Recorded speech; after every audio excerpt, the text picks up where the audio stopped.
আসসালামু আলাইকুম। জিন ধরা পড়লো হাতে নাতে। এই ভিডিওটা শেয়ার করা আপনার নৈতিক দায়িত্ব, মানুষকে সচেতন করার জন্য। এই লোকটার বাড়ি গোবিন্দগঞ্জ, গাইবান্ধা, রাইট?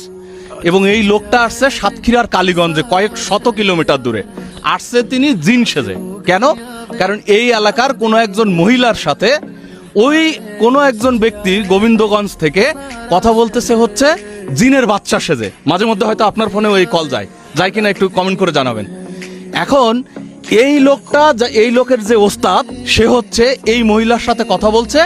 কথা বলার এক পর্যায়ে মহিলাকে বলছে, তোমার যে বাচ্চা অসুস্থ, এই বাচ্চাকে সুস্থ করতে হলে স্বর্ণের পানি দিয়ে গোসল করাতে হবে। আর 19,000 কয় টাকা লাগবে নাকি? 19,600 কয় টাকা লাগবে? 9,419 টাকা লাগবে। এই 9,419 টাকা আর যে স্বর্ণের পানি দিয়ে তোমার মেয়েকে গোসল করাতে হবে, সেই স্বর্ণটা তুমি তোমাদের বাজার মসজিদের বারান্দায় রাখবা। স্পেসিফিক এই জায়গার নামও বলছে যার কাছ থেকে সে আসছে। এবং সেই মহিলা ঠিক রীতিমতো ওই ভণ্ডকে বিশ্বাস করে স্বর্ণ এবং সেই টাকা নিয়ে মসজিদের বারান্দায় রাখে। মসজিদের বারান্দায় সিঁড়ির উপরে রাখে, তাই না? সিঁড়ির উপরে ছিল। এখন নিচে অনেক লোক, আমরা 4 তলার উপরে ওকে বন্দি করে রাখছে আর কি, জিন বন্দি আজকে। মানে আপনি বিষয়টা বুঝতেছেন? মানুষ আশরাফুল মাতলুকাত, সৃষ্টির সেরা জীব। সে চাইলে এরকম জিনকেও বন্দি করে রাখতে পারে।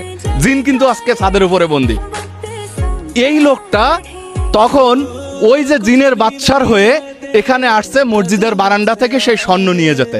মুসলমান আপনি? জি। নাম কি আপনার? মোহাম্মদ মোশাররফ হোসেন। মুশাররফ হোসেন। মোহাম্মদ বললেন কেন? আপনার তো ন্যূনতম লজ্জা নেই। লজ্জা থাকলে আপনি মসজিদের বারান্দায় স্বর্ণ রেখে নিয়ে যেতে পারেন। মসজিদকে ব্যবহার করছেন আপনার ধান্দামি করার জন্য। কাজটা ঠিক করছেন? সিস্টেমে তো কিসের সিস্টেম? ওনাদের সিস্টেমের প্রত্যেকটা গিটায় থাকবে না আজকে।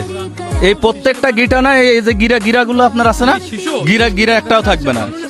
তুমি বেড়া মসজিদের বারান্দায় স্বর্ণ রেখে সেই স্বর্ণ নিতে আসছো, আবার তুমি নামের আগে মোহাম্মদ লাগিয়েছো। তোমার তো কবরে যাইতে হবে না? লজ্জা করে না তোমার? এই লোক ওই স্বর্ণ নিয়ে এই সাতক্ষীরার কালীগঞ্জের যে এই যে আমাদের যে বালিয়াডাঙ্গা বা এই যে কৃষ্ণনগর গ্রাম, এখান থেকে মসজিদের বারান্দা থেকে সেই স্বর্ণ নিয়ে এই লোক পালাইতেছিল। কিন্তু এখানকার কিছু মানুষ মনে একটু খটকা লাগে ওই মহিলার, যাদের সাথে শেয়ার করে, ধরে নিয়ে আসছে কে? আপনি এদিকে আসেন।